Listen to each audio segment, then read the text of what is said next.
Assalamualaikum warahmatullahi wabarakatuh. Halo anak-anak semua, apa kabarnya? Kita sudah lama tidak bertemu ya, sekitar 3 mingguan. Nah, kita kembali lagi belajar matematika di semester 2 bersama Ibu. Kali ini judulnya adalah perbandingan. Nah, adapun materi-materi yang ada di bab 5 ini, yang pertama nanti kita belajar rasio dan skala, kemudian yang kedua proporsi kecepatan dan debit, dan yang ketiga perbandingan senilai dan berbalik nilai. Nah, itu materinya, submaterinya yang ada di bab 5. Kita belajar yang pertama dulu. Nah, apa sih perbandingan itu?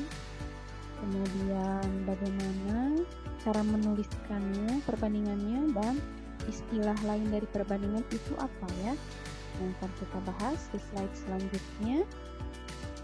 Contohnya kita lihat ada foto tentang liburan ya. Di sini ada keluarga yang sedang berlibur. Nah, coba amati gambar foto di atas. Ada informasi apa saja yang bisa kita dapatkan? Oke, yang pertama itu acara liburan keluarga ke pantai ya.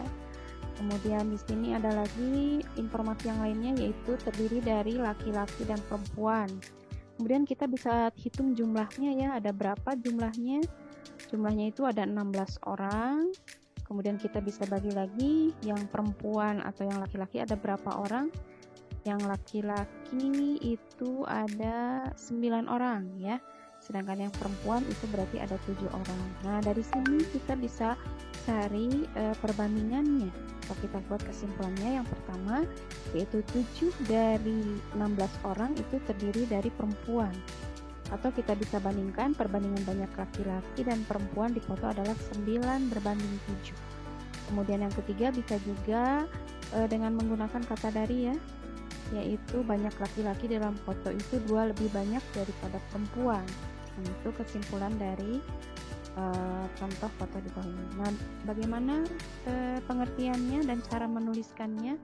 Jadi perbandingan itu adalah membandingkan dua nilai atau lebih dari suatu besaran yang sejenis dan dinyatakan dengan cara yang sederhana. Kemudian istilah lainnya itu adalah rasio ya, jadi perbandingan itu sama dengan rasio. Nanti perbandingan ini bisa kita gunakan untuk membandingkan besaran suatu benda dengan benda yang lainnya ya, bisa berupa panjang, kecepatan, massa, waktu, banyak benda dan sebagainya. Nah, kalau tadi itu jumlah laki-laki dan perempuan ya. Nah, sekarang kita lihat 3 cara untuk menyatakan rasio. Yang pertama itu dengan pecahan, contohnya 7/9 pakai per ya. Yang kedua bisa dengan titik 2, 9/7. Yang ketiga bisa dengan dari, misalnya 7 dari 16 gitu ya. Nah, kita lihat contohnya, latihan contohnya untuk satuannya yang sama dulu ya. Di sini ada 150 siswa yang diwawancara tentang kesukaan membaca berita. Ternyata 100 siswa memilih media online dan 50 siswa memilih media cetak. Pertanyaannya, berapa rasio siswa yang memilih media online dengan jumlah siswa yang diwawancarai? Nah, kita jawab yang pertama, jumlah yang diwawancara 150, kemudian yang media online itu ada 100, yang media cetak ada 50. Jadi, perbandingan antara siswa yang memilih media online dengan jumlah siswa yang diwawancarai adalah kita pakai per media online per jumlah siswa itu sama dengan yang media online 100, kemudian yang jumlah siswa 150 ya, jadi 100 per 150. Kita sederhanakan menjadi 2/3, sama-sama dibagi 50 ya, atau kita nulisnya bisa 2/3, jadi 2/3 pakai titik 2. Artinya 2 dari setiap siswa yang diwawancarai lebih memilih media online.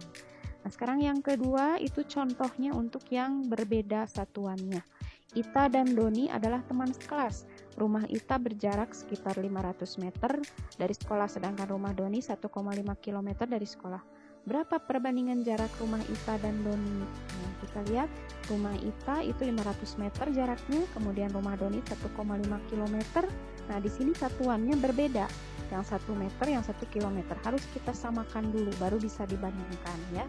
Nah, kita ubah yang 1,5 km saja ya, supaya tidak ada komanya. Nah, kita ubah menjadi meter. Masih ingat urutannya kilometer ke meter itu 3 langkah ya, 1, 2, 3, kilometer, hektometer, dekameter, meter. Jadi dikali 1000.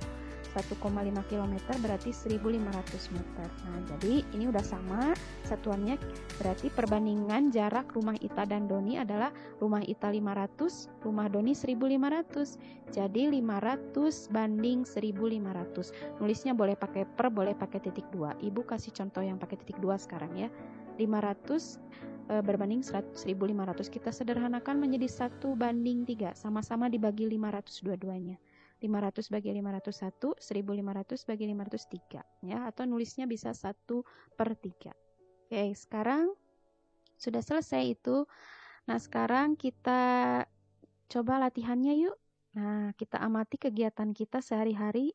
Selama sehari ini kita mengerjakan apa saja, kalian nanti buat tabelnya ya.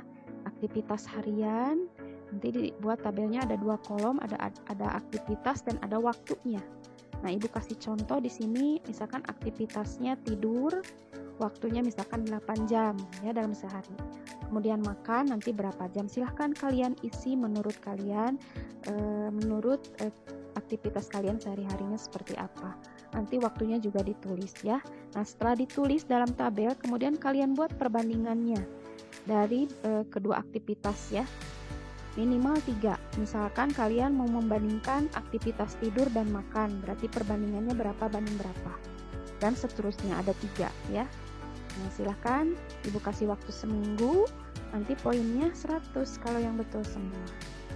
Nah, berarti kita sudah belajar tentang pengertian perbandingan, istilah lain perbandingan, dan cara menuliskan perbandingan serta latihan soalnya. Nanti kita ketemu lagi ya di materi yang kedua. Terima kasih. Assalamualaikum warahmatullahi wabarakatuh.